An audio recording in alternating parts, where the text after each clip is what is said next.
Welcome to Sweet Life Beat Life. We hope this video helps. You start by identifying the headset type and loosening the top cap per load.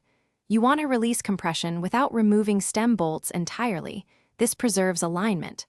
Once done, loosen the stem pinch bolts just enough so the fork can rotate freely. Make sure to note spacer order and orientation as you lift the stem off. Take a photo if helpful. This step prevents accidental bearing damage, and it sets you up to inspect bearings and cups safely before you proceed to cleaning and adjustment. You now inspect and clean the bearing surfaces. This is where most moving headset issues originate.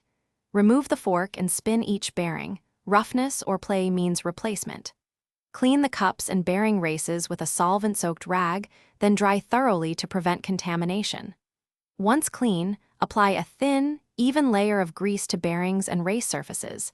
This reduces friction and keeps water out. Make sure bearings sit squarely in their cups before reassembling.